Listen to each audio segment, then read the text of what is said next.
Imagine waking up one morning and discovering that you have never had a body.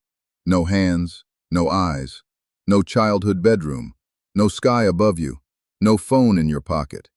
Instead, you are a brain floating in a glass container, kept alive by chemicals, while a powerful machine feeds electrical signals into your nervous system.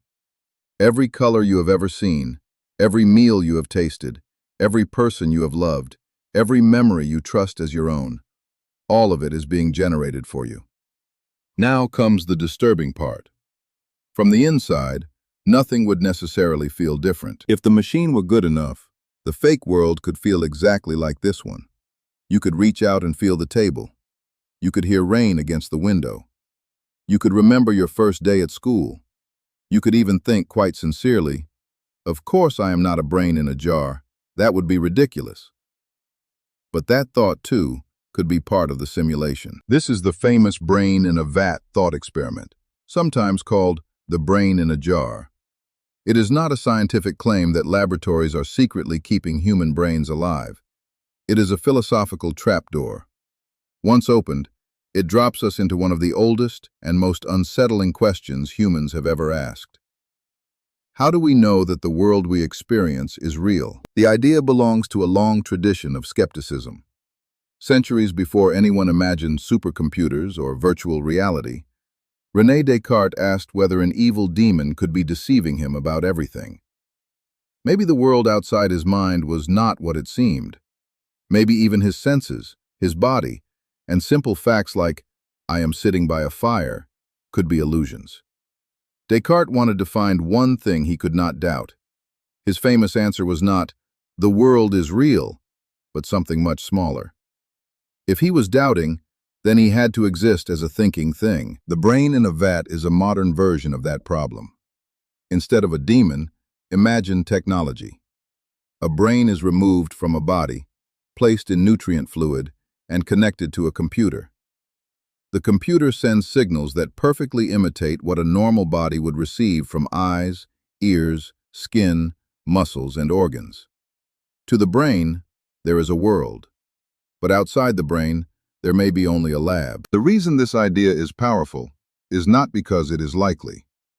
It is powerful because it is hard to rule out using only experience. If every piece of evidence you have comes through your senses, and your senses are the very thing being questioned, then what evidence could prove the system is not deceiving you? Touch the wall. You feel hardness. But if you were a brain in a vat, that feeling could be a signal. Look out the window. You see trees, cars, clouds.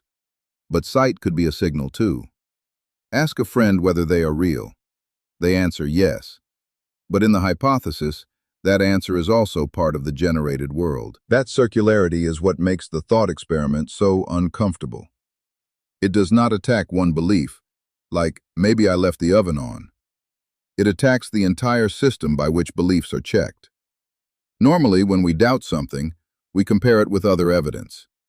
If a shadow looks like a person, we turn on the light. If a memory seems uncertain, we ask someone who was there. But the brain in a vat asks, what if the light, the other person, and the memory are all inside the same illusion? This is why the idea became so popular in science fiction. The Matrix is the best-known example. People believe they live ordinary lives, but their experiences are produced by a machine system. The story is more dramatic than the philosophical version because the people still have bodies somewhere. The pure brain in a vat version can be even stranger. There may be no full body to wake up into, only a mind receiving inputs. But the thought experiment is not just entertainment.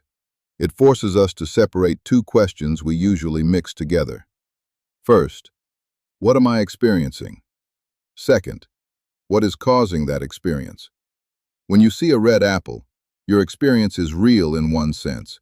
You really are having the experience of seeing red. But the cause could be an actual apple, a dream, a hallucination, a virtual reality headset, or a computer stimulating a brain.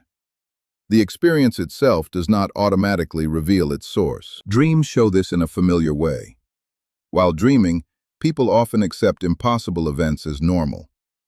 You can be in your childhood home and a foreign city at the same time. A dead relative can walk through the door.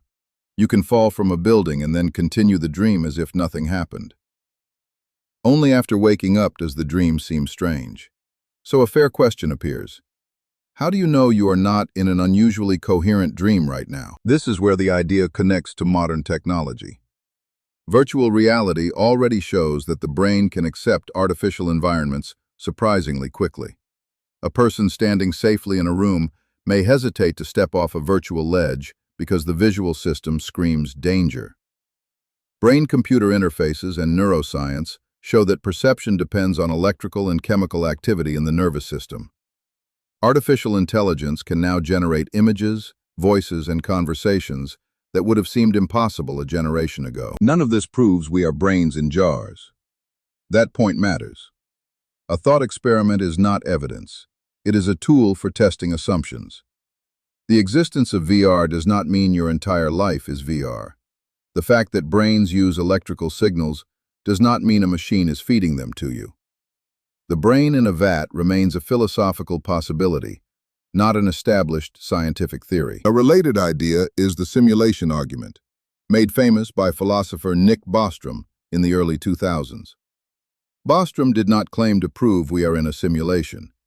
His argument was a careful trilemma. Perhaps civilizations never reached the ability to run realistic ancestor simulations. Perhaps they can, but choose not to. Or perhaps, if they run enormous numbers of them, beings like us might be simulated. The conclusion depends on assumptions we cannot yet verify. Philosophers have tried to respond in different ways. Hilary Putnam, who helped make the modern brain in a vat argument famous, suggested that if we had always been brains in vats, our words might not refer to real brains and real vats in the outside world. Our language would be connected only to the simulated objects we encounter.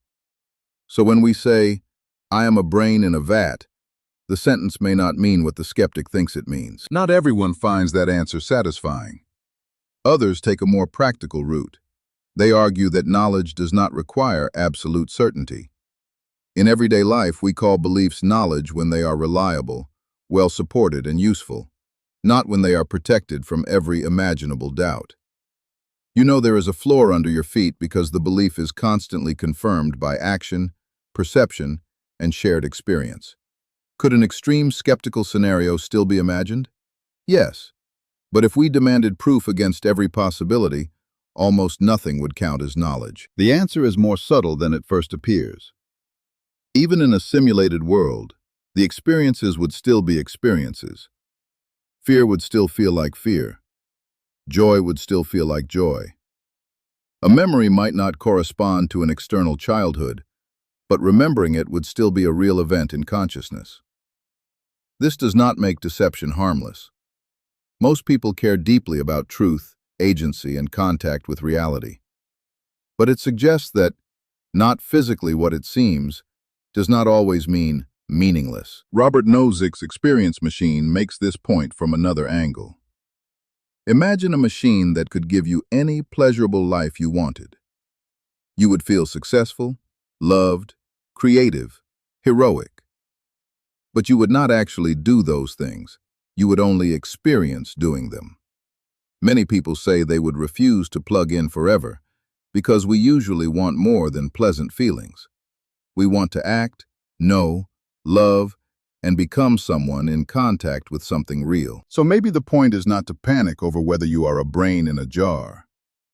Maybe the point is to notice how strange ordinary reality already is.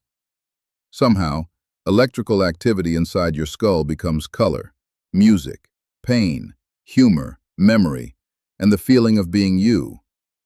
Somehow the world reaches the mind through signals, and the mind builds a reality from them. You may never be able to prove, with absolute mathematical certainty, that you are not being deceived by a perfect machine. But you can still ask better questions. What counts as evidence?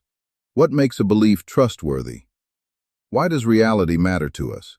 And what kind of life is worth living, even in a universe where certainty is never complete? The brain in a vat does not show that your life is fake. It shows something almost as unsettling. Your confidence in reality rests on systems you cannot step completely outside of. You are not looking at the world from nowhere. You are always looking through a mind. And maybe that is the real twist. The most mysterious container is not the glass jar in the laboratory.